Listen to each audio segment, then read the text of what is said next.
They didn't die. They were transformed. That's the phrase carved, not written, into the stone walls beneath St. Mercy General Hospital. You weren't supposed to hear that. You weren't supposed to know that a city hospital recorded 413 patient deaths in 9 years, all during treatments they claimed were blessed by God. That phrase, called to glory, was used again and again to explain deaths that had no autopsy, no real cause, no warning, just sudden silence. The hospital claimed divine healing, but witnesses, those who weren't supposed to survive, described the basement as something else, something ancient, something hungry. Section 1. This isn't just a story about death. This is about manipulation, ritualized control, and what happens when people hand over their will to an institution masked as salvation. You've heard whispers about hospitals doing strange things, but not like this. Not where patients began quoting alchemical equations before their final breath. Not where families were told their loved ones' bodies had been elevated beyond physical form. Not where a bishop declared that some bodies are not fit for burial because they no longer belong to this world. If you're still watching, understand this. What you're about to hear is dangerous. This isn't folklore. These are suppressed case files, first-hand accounts, and death records that were never meant to be found. They were buried beneath layers of Catholic protection, academic denial, and political shielding, because exposing them would fracture trust in an entire spiritual medical system. But I'm not here to comfort you. I'm here to wake you up.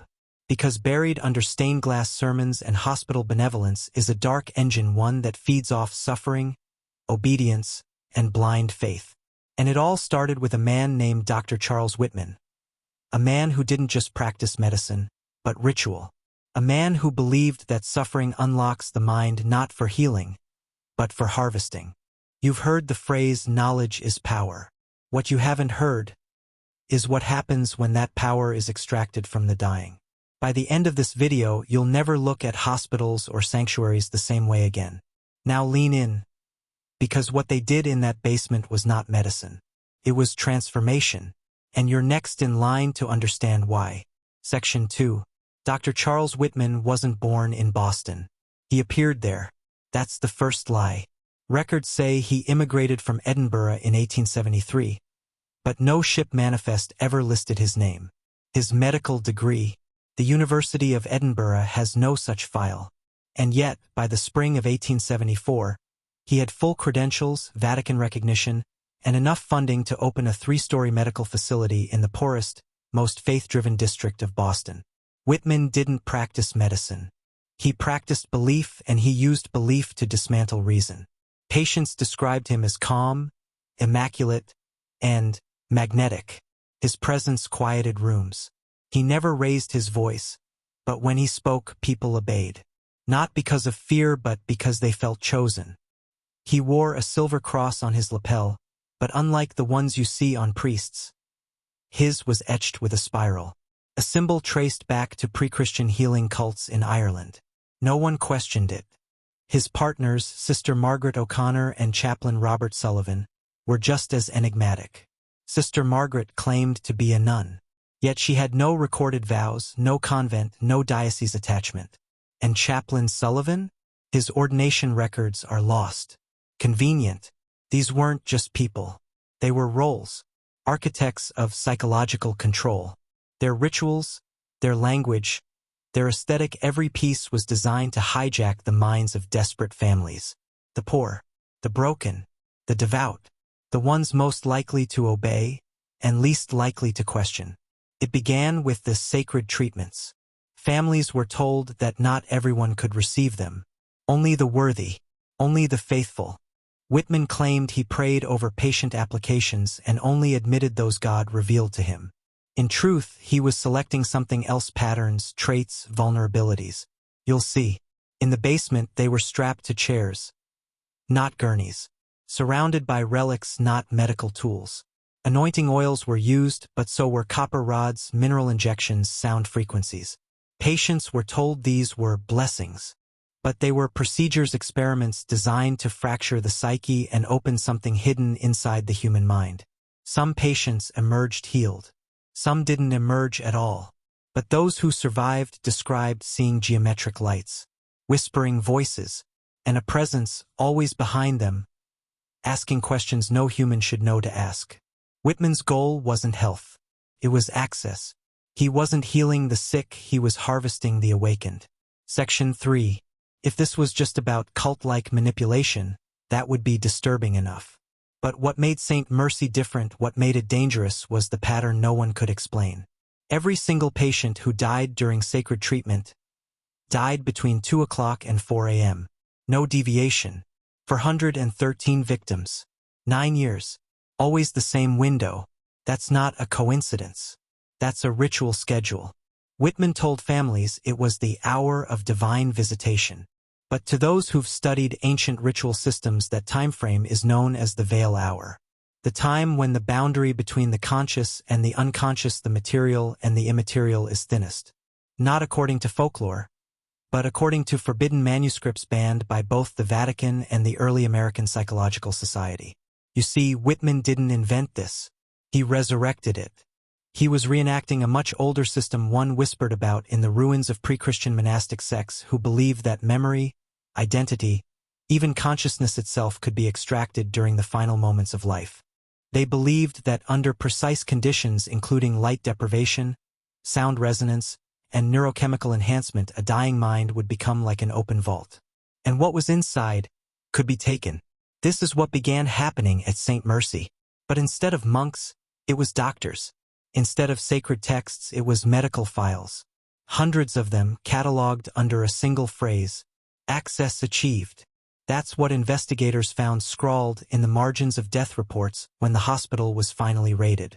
Not expired, not deceased. Access achieved. These weren't deaths.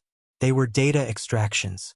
Patients began speaking in unfamiliar languages, describing events they'd never witnessed, quoting scientific principles they couldn't possibly understand. Imagine a child with pneumonia suddenly reciting 15th century surgical techniques. Or a dying laborer whispering details about astrological alignments from Babylonian tablets long lost to history. This wasn't inspiration. This was intrusion. Something or someone was coming through those patients. Not metaphorically, literally, using their deaths like doorways. And Whitman was watching, recording, learning. Because every mind has secrets, not just personal ones, but ancient ones. And some believe humanity was designed to forget those truths for a reason. Whitman didn't believe that. He believed in recovery, not of the body, but of what the soul used to know, before someone forced us all to forget. Section 4. By 1881, the hospital was a fortress. Not in brick and mortar, in belief. People weren't just visiting St. Mercy. They were consecrating it, treating it as sacred ground. Desperate mothers anointed their children before entering. Men carried relics blessed by Chaplain Sullivan. There was no questioning anymore, only obedience cloaked in devotion. But something shifted that year, something Whitman couldn't hide. Survivors began to change. Not just physically, mentally, psychologically. They didn't remember the procedures, or rather, they remembered them wrong. A man would insist he was healed with prayer alone, even when nurses had documented days of injections, fluids, machines. Children began drawing symbols on walls, spirals, concentric squares, glyphs found only in pre-Mesopotamian ruins. Entire families noticed that the healed came back different, emotionally flat, unusually calm, eyes that didn't blink when they should. One mother said her 10-year-old daughter came back knowing things. She'd finish sentences before they were spoken. She stopped playing, stopped crying, stopped praying. The girl told her mother she no longer needed God because she'd met the ones who made him. That phrase was repeated by several patients across multiple years. I've met the ones who made him. It wasn't metaphor. They were referring to something real. A presence they'd seen in the basement, not as angels, not as demons, but as technicians. Beings who administered what they called the procedure. Cold, efficient, and absolutely inhuman. Whitman explained these changes as spiritual maturation. Some souls, he told families, when touched by glory, lose interest in this fallen world, and for a while that lie held. But records from inside the hospital, the ones smuggled out by a young nurse named Eva Donnelly, told another story. She documented behavior shifts, psychological withdrawal, patients exhibiting hypermemorization, visual recall so advanced it defied human capacity. Some began sketching unfamiliar architecture, towers, altars, machines not from dreams, but as if they remembered them. And then there were the numbers, sequences spoken aloud in the final hours of life, identical strings across multiple patients, numbers not random, but mapped to celestial coordinates, timelines, intervals between planetary alignments, like someone or something was tracking a countdown. Through them, Whitman wasn't healing, he was updating. Each miracle was a calibration, a step toward something massive, something timed. And Eva? She disappeared 2 days after submitting her resignation. Her file reads, "Called to glory during sacred clearance. She was never buried." Section 5. Here's the truth no one dares admit. Every institution built on faith is built on obedience first. And obedience is the perfect soil for experimentation. By 1882, St. Mercy General Hospital wasn't just a facility, it was a testing ground. A quiet pilot program buried in the heart of a trusting immigrant community. A place where scientific lines were blurred with sacred ritual. Where death wasn't seen as failure, but initiation. What Eva Donnelly's smuggled files revealed next was even more disturbing than the procedures. Whitman was reporting to someone. Tucked between the patient logs were sealed correspondences. Most were signed with a symbol, not a name. A winged eye within a triangle. Letters referenced Phase 2 readiness, data convergence, and one phrase repeated across 6 reports. Memory collapse confirms baseline deviation. Subject awareness terminated. Proceed to next tier. Let me translate that for you. They were testing how far they could take the human mind before consciousness shattered. Before memory ceased to be linear. Before identity collapsed entirely. Because when that happens, something else can step in. This is psychological possession, not by demons, but by design. Using ritual, pharmacology, and belief to systematically break down personal will. And every success was measured, recorded, and sent to someone far above Whitman. You see, Whitman wasn't the mastermind. He was the technician. A well-dressed, well-spoken gatekeeper for something older, a network hidden behind religious iconography, academic legitimacy, and church authority. A network obsessed with a singular goal, mapping the threshold between life and death, between memory and forgetting, between self and other. Because on the other side of that threshold, there's knowledge, not the kind you read in books, the kind burned into the blueprint of creation itself. Who we were before empires rewrote us, before cathedrals taught us to fear what we could become. That's what they were trying to extract from patients in the basement. And here's what they discovered. Some people break under pressure, others open. And when they open, they don't just reveal truths, they become conduits for something watching us through the veil. Something that's been trying to come back, not with violence, but with consent. Section 6. The veil finally tore on September 3, 1883. It was just after midnight when a series of unexplainable power surges rolled through the surgical wing, even though St. Mercy wasn't wired for electricity yet. Candles blew out, clocks froze, and every single patient on the 3rd floor began to scream in unison. But they weren't screaming in pain. They were screaming in a language no one recognized. One nurse, Annalise Gray, locked herself in the linen closet and wrote what she heard phonetically across 17 pages of bed sheets. The script was later matched to Proto-Sumerian syllabary, predating written language by thousands of years. What they chanted was an invocation. Something had been summoned, or perhaps activated. That same night, 6 patients vanished. Not escaped, vanished. Their beds untouched, for lines still dripping. No broken windows. No unlocked doors. One moment present, the next erased. Whitman sealed the floor immediately.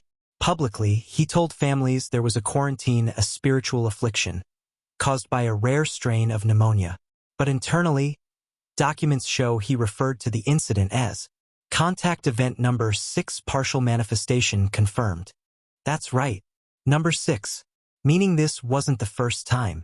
Buried deep in the archives was a numbered series of contact events, dating back to 1875. Some were quiet, a patient's voice changing permanently after prayer. Others more violent, spontaneous bleeding from the eyes, animal attacks on priests, nurses waking up with reversed memories of their lives. But the September 3rd event was different. It marked the first and only time the entity responded directly. Several patients who survived that night reported the same hallucination. A figure standing in the basement corridor, not in shadow, but in blinding white. No face, no voice, but its presence came with a message, not spoken aloud, but burned into their minds. We remember who you were before the veil. We remember the design. After that, St. Mercy changed forever. Chaplain Sullivan resigned and disappeared. 14 staff members quit within a week. And a new administrator, a man no one had seen before, with no public record of employment, took control of the hospital under a Vatican emergency clause. He removed all crosses from the basement, replaced them with mirrors. Section 7. From that moment forward, St. Mercy General Hospital was no longer a sanctuary for healing. It became a portal, not in the sci-fi sense, but in the spiritual, psychological, and metaphysical sense, a structure recalibrated to do one thing: break the veil. Under the new administrator, only referred to in the files as the custodian, every part of the hospital was slowly reconfigured. Mirrors were installed not just in the basement, but in every hallway, every ward, every patient room. They weren't decorative. These were precisely positioned, often facing one another, forming reflective corridors that researchers later called optical rituals. Why? Because the ancients believed that mirrors don't reflect you. They reflect the soul's condition. And when arranged correctly, mirrors can trap or reveal entities between dimensions, especially during trauma, illness, or death. St. Mercy, under the custodian, became a hive of reflective energy. A place where patients weren't treated, they were transformed. And that's when the deaths accelerated.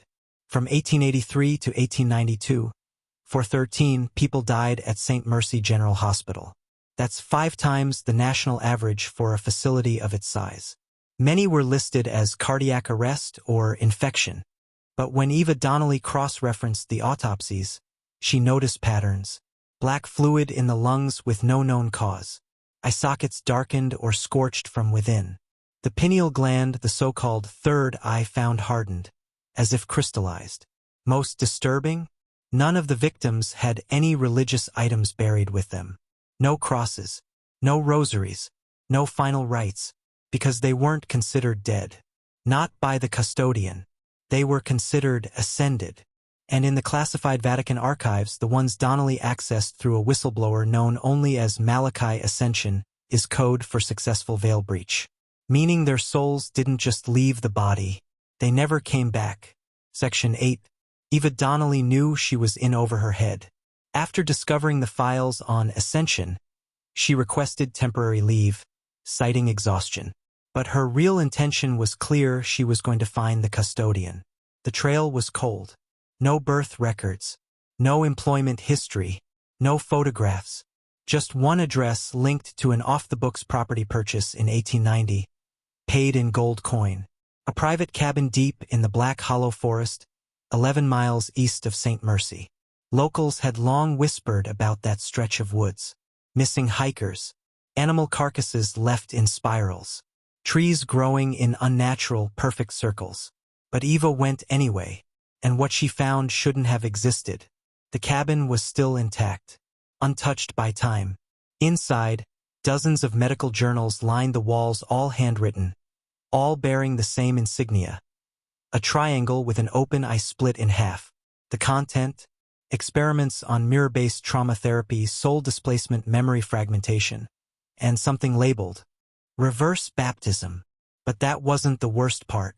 In the center of the room was an antique hospital bed, surrounded by mirrors angled downward like a ritual altar. And on the pillow was a black and white photograph, cracked and weathered, showing a man standing inside St. Mercy's chapel. He wore a suit, priest's collar, But instead of a face, someone had scratched it out. On the back of the photo, a single sentence was written. I held the veil open. I never closed it. Eva tried to contact the Vatican. Her calls went unanswered. That night, she posted her findings anonymously to an underground forum for exorcists and occult researchers. The post went viral. Then, 48 hours later, it was gone. Her home was ransacked. Her files destroyed. Eva vanished. She would later be declared dead, but no body was ever recovered. And then, for 31 years, no one spoke the name St. Mercy General Hospital. Not in the press. Not in the church. Not even in whispers. But something was still awake in those halls. Because in 1923, the deaths began again. Section 9. The silence that swallowed St. Mercy for 3 decades wasn't peace. It was a calculated pause, a reset. In 1923, under new management but the same dark legacy, the hospital reopened its basement chambers. This time under the guise of modern medicine. The sacred rituals were buried deep, but the core remained. Patients were still selected for treatments that defied explanation. Victims multiplied.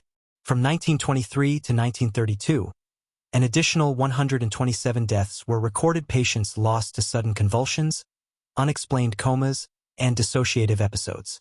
Family members spoke of loved ones returning from the hospital empty, as if their souls had been siphoned. One surviving nurse, who went by the name Clara, risked speaking out decades later. They told us to never question, to always watch for the changes. Patients would look at us like strangers, their eyes hollowed but shining with something terrible, like they'd been broken and rebuilt by hands unseen.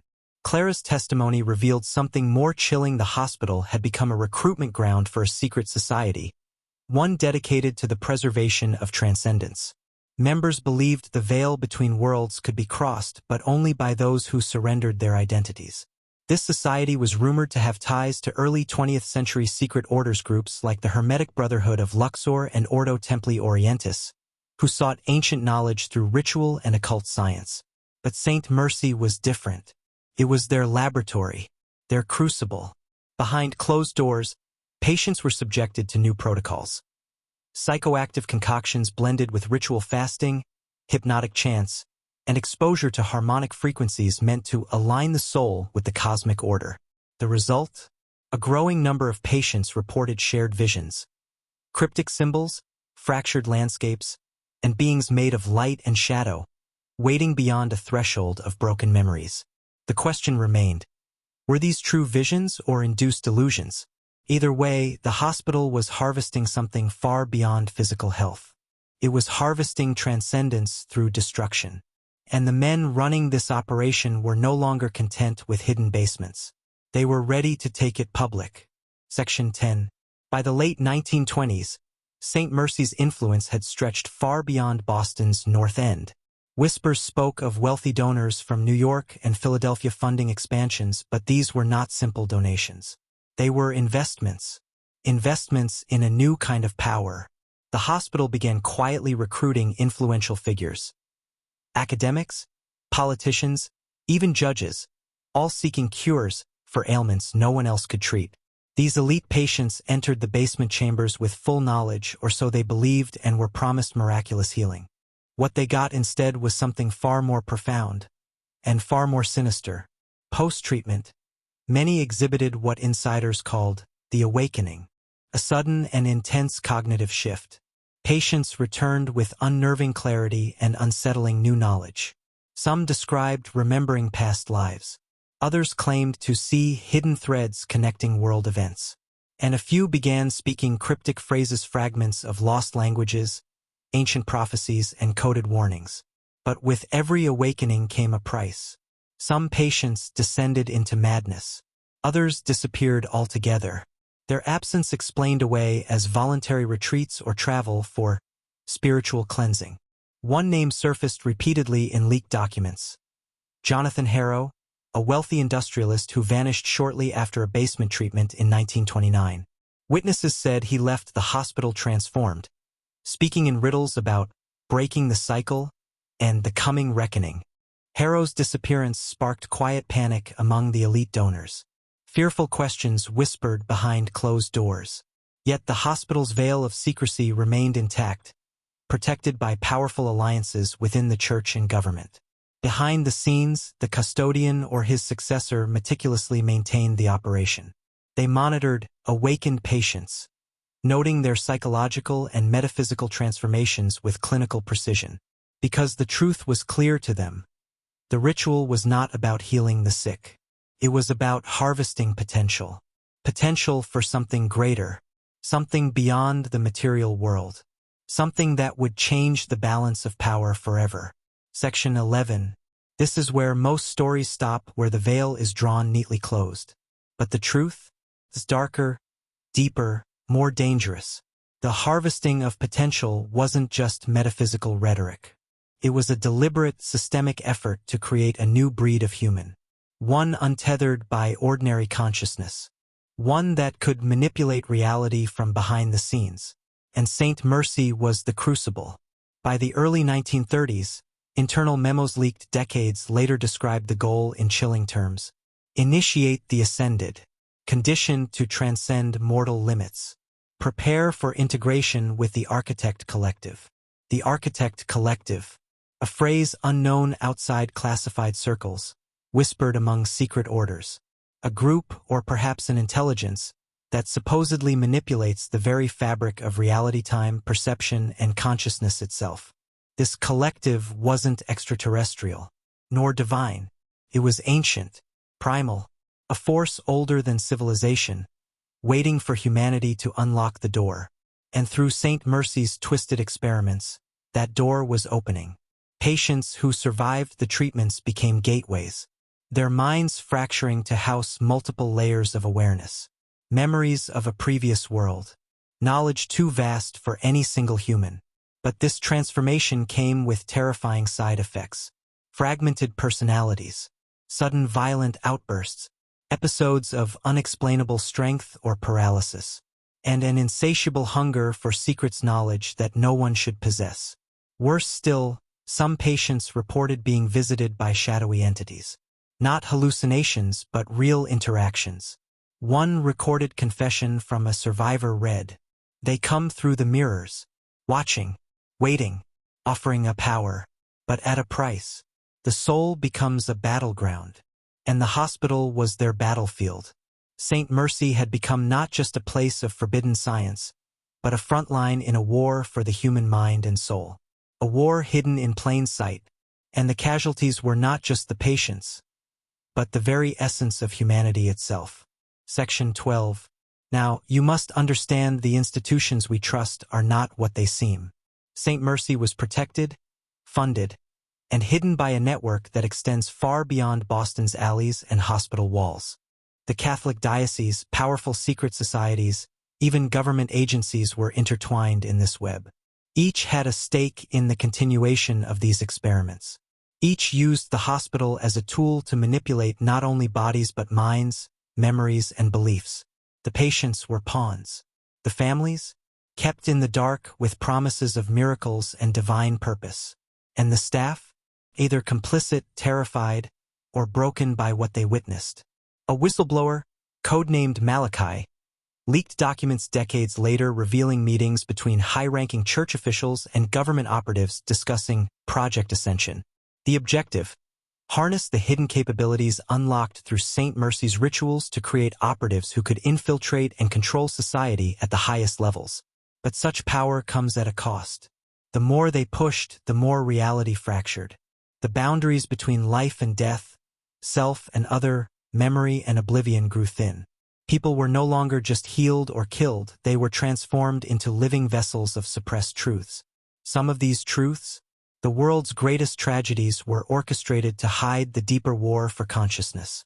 Wars, pandemics, financial crashes, distractions masking the slow but steady rise of these ascended operatives.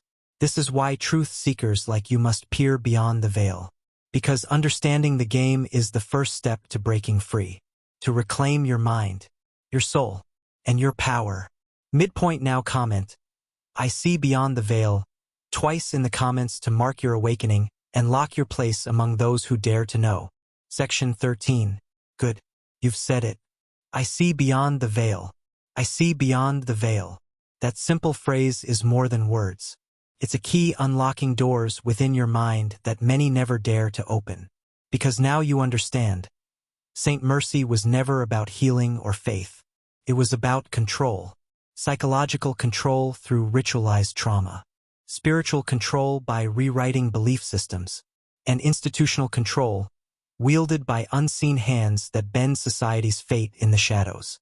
The patient's once hopeful souls became unwilling vessels for ancient forces desperate to reclaim influence in a fractured modern world. But the true horror lies in how willingly the masses accept these manipulations. We are conditioned to trust authority, to obey rituals without question, to surrender our autonomy for the illusion of safety. Saint Mercy's story is a microcosm of a greater, more sinister reality. A system designed to fracture our identities, suppress our memories, and trap our consciousness in loops of fear and submission. But here's the secret they fear most. Consciousness is not fixed. It is fluid. And with awareness, it can be reclaimed. The veil can be lifted, but only if you're willing to look. Only if you dare to walk into the darkness with your eyes wide open. Because once you step through, you can never unsee what lurks behind the masks of power and piety. Your journey begins here, and the knowledge you now possess is both a weapon and a burden. Use it wisely. Section 14. Let me take you deeper now. Behind every ritual, every coded message, every miraculous healing at Saint Mercy, there was a system designed to fracture reality itself. Think about this. What if the black fluid found in patients' lungs wasn't just a disease? What if it was a marker, a biological signature left by something that crossed the boundary between this world and the next? The pineal gland hardening? Not mere calcification, but an activation or locking mechanism, a control point for consciousness. And the mirrors? Not just objects of reflection, but gateways, amplifiers, and traps for souls. This system worked through trauma and transformation. Pain was the trigger, fear the catalyst, and death the threshold. Those who passed through the sacred chambers emerged changed, fragmented, yet connected to something larger, something dark and powerful. The architects of this system didn't just want obedient bodies or minds. They wanted transcendent tools, operatives capable of bending reality by harnessing hidden layers of consciousness. And the 413 victims, their deaths were the price paid for this dark alchemy. But remember this, not every soul lost at Saint Mercy was extinguished. Some were reclaimed, not by priests or doctors, but by the very forces they unwittingly invited in. Those souls became watchers, sentinels, guardians between the veils, silently observing, waiting for the day when enough will awaken to reclaim what was stolen. The war for consciousness has been raging for centuries, and it is far from over. Section 15. Now listen closely, because this final truth is the one they never want you to understand. The story of Saint Mercy General Hospital is not just about a forgotten building or a hidden history. It is a warning that the greatest battles are fought not with weapons, but within the mind, within the soul, within the very fabric of what you think is reality. The forces that orchestrated those deaths, those rituals, those veiled experiments, they still exist. They thrive in shadows disguised as institutions, doctrines, and systems of control. But here is the key. The power they wield depends on your ignorance, your silence, your submission. To break free, you must awaken. You must question everything. Trust only what you can verify beyond the veils. Because the moment you start seeing through their illusions, the game changes. You become no longer the prey, but the predator, the master of your own fate. So I ask you, as one who has walked this path of forbidden knowledge, will you let this truth consume you, or will you use it to reclaim your power? Remember, what you've learned today isn't just a story. It is a call to arms, a challenge to awaken, and a promise that beyond the darkness lies your true self. If you choose to walk this path, you are no longer alone. The veil has been lifted, and nothing will ever be the same.